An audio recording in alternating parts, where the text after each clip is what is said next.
मित्रों नमस्ते संस्कृताय ज्ञान भारती क्लासेस में आप सभी मित्रों का बहुत बहुत स्वागत है। मित्रों इसमें हम लोग पढ़ रहे हैं उत्तरामचर्तम का तृतीय अंक और उत्तरामचर्तम के तृतीय अंक में हम लोग 6 श्लोकों तक पढ़ चुके हैं। आज उसके आगे हम लोग 7वां श्लोक पढ़ते हैं। तो अब तमसा का कथन है। तमसा के कथन से हम लोग प्रारंभ करते हैं आज की क्लास। तो तमसा क्या कहती है सीता से, अय वत्से अय पुत्री। और तमसा कैसी है, सस मित और आश्रम। आश्रम आंसुओं के साथ और सस्मितम थोड़ा मुस्कुराई हुई है, मुस्कुराहट भी है और आंखों में आंसू भी है।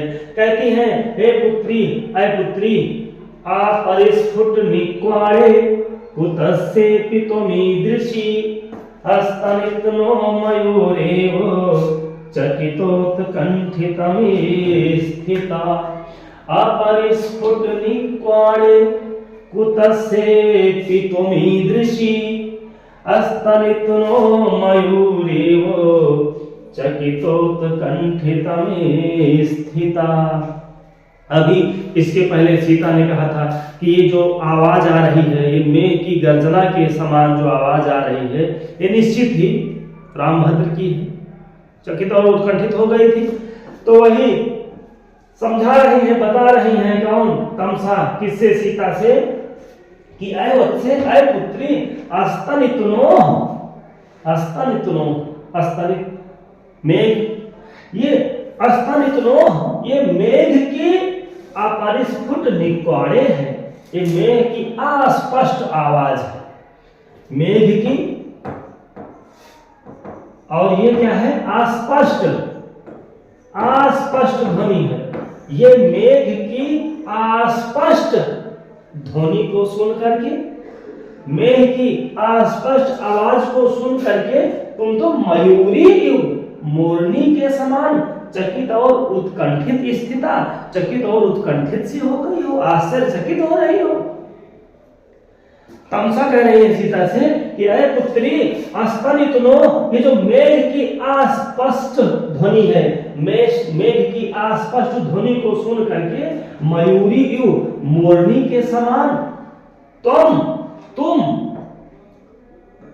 ईदृशी इस प्रकार से चकित उत्कंठितम स्थिता, चकित और उत्कंठित सी हो रही हो। अय पुत्री ये मेघ की अस्पष्ट ध्वनि को सुनकर, मेघ की अस्पष्ट ध्वनि से तुम एकदम मयूरी यू हो गई हो, मोरनी के समान। तो माने तुम कुतस्सेपि कहीं से भी आए हुए, कहीं से भी इस आए हुए शब्द को सुन करके, ये जो शब्द है इसमें स्पष्टता नहीं है कि कौन बोल रहा है। ये तो जैसे मेघ की ध्वनि होती है, अस्पष्ट होती है, कुछ सुनाई नहीं देता है वो मेघ क्या कह रहा है। तो पुत्री कुतस्सेपि कहीं से भी आए हुए इस ध्वनि को सुन करके तुम तो पुत्री मयूरी के समान चकित और उत्कंठित सी हो रही हो। किसने कहा, तमसा कह रही है। अस्पष्ट अपरिस्फुट निक्वाणे कुतस्सेऽपि त्वमीदृशी हस्तनित्नो मयूरेव चकितोत्कंठितमे स्थिता। मेघ की अस्तनित्नो, मेघ की अस्पष्ट ध्वनि को सुनकर के, अस्पष्ट ध्वनि से, और ये ध्वनि कैसी है, ये कहां से आई, कुतस्सेऽपि कहीं से भी आई हुई इस ध्वनि को सुन करके तुम तो मयूरी यू हो गई हो, मोरनी के जैसे। जैसे मोरनी आश्चर्यचकित और उत्कंठित हो जाती है मेघ की ध्वनि को सुन करके, तुम ही मयूरी के समान हो गई हो पुत्री। और तो कुतस्सेऽपि कहीं से भी आई हुई है अस्पष्ट ध्वनि, और उसको सुनने के बाद पुत्री तुम तो ईदृशी इस प्रकार से चकित और उत्कंठितम स्थिता हो गई हो, तुम चकित और उत्कंठित हो रही हो पुत्री। इस ध्वनि में, इस आवाज में स्पष्टता नहीं है पुत्री। कौन कहा, तमसा ने कहा। कुछ संभावित प्रश्न हम लोग देख लेते हैं। लिखा है कि सीता देव्या स्वकर कलितई, इस श्लोक का वक्ता कौन है। तो इस श्लोक का वक्ता है वासंती। सीता देव्या स्वकर कलितई सल्लकी पल्लवाग्रही। पर्दे के पीछे से जो आवाज आती है कि सीता के बच्चे को, सीता के हाथी के बच्चे को कोई मार रहा है, तो सीता देवी व्यास करते इस श्लोक का वक्ता कौन है? तो वासंती है। अगला प्रश्न है कि सीता देवी ने किसके बच्चे को पाल पोस करके बड़ा किया था? तो हाथी के बच्चे को। फिर अगला प्रश्न है कि सीता देवी ने हाथी के बच्चे को क्या खिला कर पाला था? तो सल्लकी लता के कोमल पत्तों को खिला खिला करके सीता ने उस हाथी के बच्चे को पाल पोस कर बड़ा किया था। अगला प्रश्न है कि हाथी के बच्चे पर किसने आक्रमण कर दिया था? तो दूसरे किसी मतवाले हाथी।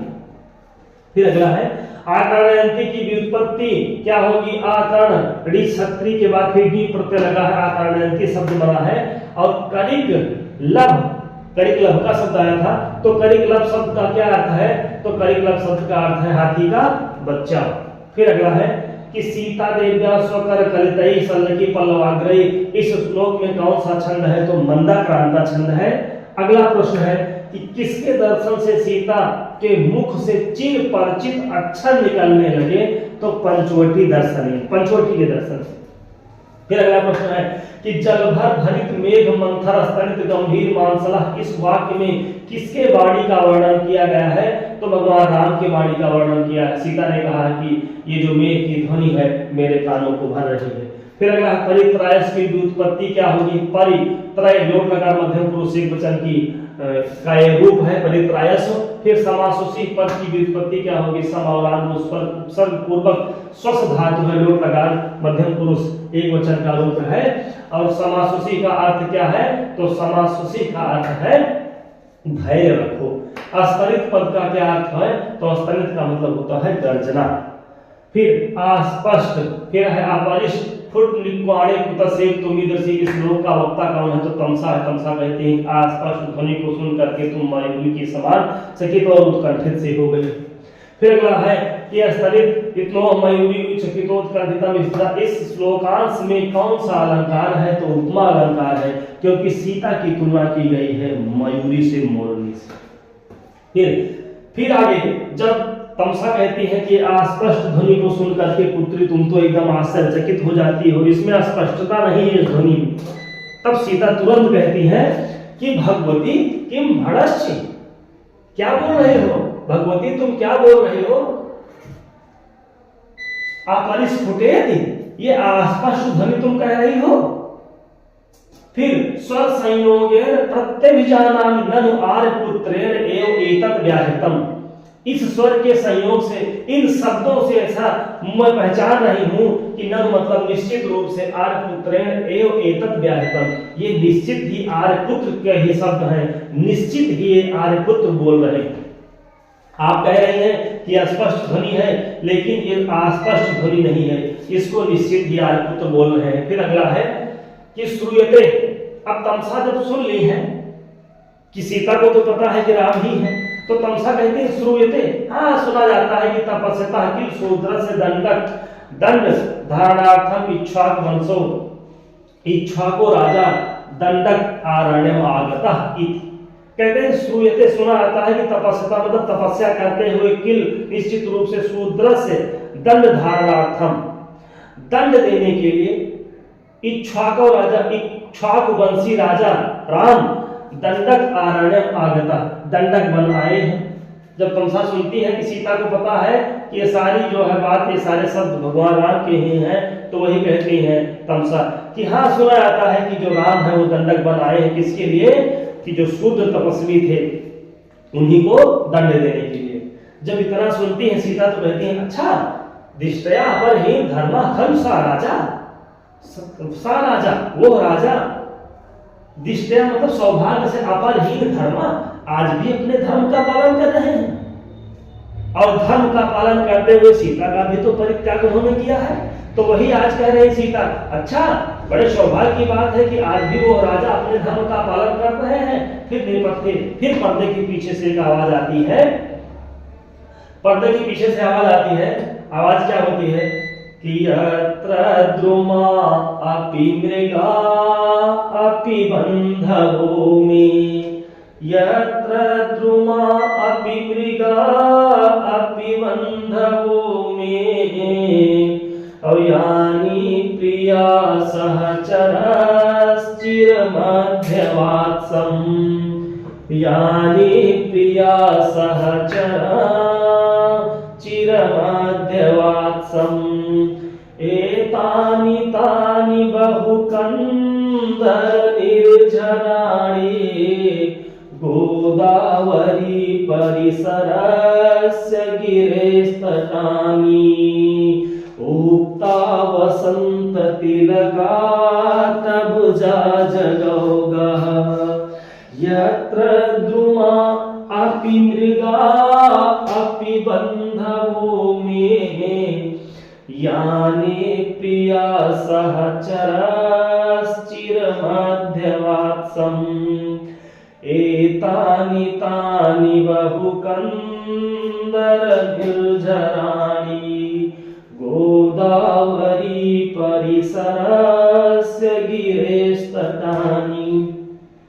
पर्दे के पीछे से जो भी आवाज आती है इसके पहले की विमान राज अत्र स्थियताम, विमान राज यहीं रुको, फिर उसी पर्दे के पीछे से आवाज आती है यत्र द्रुमा, यत्र द्रुमा, द्रुम माने वृक्ष, अयत्र माने जहां पर वृक्ष, मृगा अपि, यत्र द्रुमा अपि अयत्र मृगा अपि, जहां पर वृक्ष भी जहां पर मृग भी मैं बांधव मेरे बंधु बांधव हुए।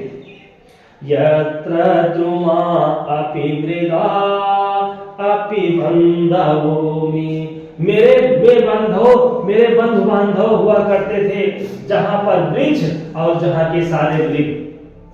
अब यानी प्रिया सहचरश्चिरमध्यवात्सम्, जहां अपनी प्रियतमा के साथ यानी तटान, जिस तट पर, जिस नदी के किनारे, जिस गोदावरी नदी के पास, जिस पंचवटी में अपने प्रिया सहचर के साथ, अपनी प्रियतमा सीता के साथ मैंने चिरम माने बहुत दिनों तक, अध्यवात्सम मैंने निवास किया था। तो यानी प्रिया सहचरश्चिरमध्यवात्सम एतानि तानि, तानि एतानि वे ही, ये बहुकंदर, ये वही पर्वत की कंदराएं, ये वही पर्वत की गुफाएं और निर्झराणी और झरने, गोदावरी परिसरस्य गिरेस्तटानि, वही गोदावरी का परिसर, वही गोदावरी का किनारा और वही सारे गिरि हैं, वही सारे पर्वत हैं, वही सारे तट हैं, गिरे और तटान, वही तट है, वही पर्वत है और वही गोदावरी का किनारा है, वही सब बहुकंदराएं हैं, वो सब वही सारे झरने हैं, वही बहुत सारे गुफाएं हैं, वही कंदराएं हैं, वही झरने हैं। अयत्र द्रुमा, जहां पर वृक्ष, जहां पर मृग मेरे बंधु बांधव पहले हुआ करते थे, और जिस तट के किनारे पर जहां पर हम अपनी प्रियतमा के साथ, अपनी प्रियतमा सीता के साथ चिरम माने बहुत दिनों तक अध्यवात्सम किए थे, जहां पर निवास किए थे, जहां उनके साथ रहते थे, वही सारे कंदराएं, वही सारे झरने, वही गोदावरी का किनारा, वही सारे पर्वत आज हमको दिखाई पड़ रहे हैं। ये पर्दे के पीछे से भगवान राम कहते हैं कि यत्र द्रुमा अपि मृगा अपि बंधवो में यानि प्रिया सहचरश्चिरमध्यवात्सम् एतानि तानि बहुकन्दर निर्झराणि गोदावरी परिसरस्य गिरिस्तटानि उक्ता वसंत तिलकात् भुजा जगौगः। इस श्लोक में वसंत तिल का छंद है। अब इसके बाद कुछ व्याकरणात्मक टिप्पणियां देख लीजिए कि स्वर संयोगेन, स्वरस संयोगेन, स्वर के संयोग से, फिर प्रत्यभिजानाम, ये उत्तम पुरुष एक वचन का प्रत्यभिजाना मतलब मैं पहचानती हूं, व्याहृता माने कहा या बोला। दिष्टया, एक शब्द है दिष्टया, दिष्टया का मतलब होता है भाग्य से या सौभाग्य से। अपरहीन धर्मा, न परहीन धर्मा, अपरहीन धर्मा, अपरहीना धर्मा, यह सा बहुव्रीहि समास हो गया है, जिसका धर्म नष्ट नहीं हुआ है। यानी द्वितीय का बहुवचन है, यानी ततानि, ये सब द्वितीय के बहुवचन है। प्रिया सहचरा, यश सा बहुव्रीहि समास, प्रिया जानकी के साथ। अध्यवात्सम ये है लुंग लकार उत्तम पुरुष एक वचन का भगवान राम के लिए है, जहाँ मैंने निवास किया था। बहु कंदर निर्धरानि बहवा कंदरा निर्धरा चाहिए सुपान बहुव्रीहि समास, बहुत सी गुफाओं और झरनों से युक्त है।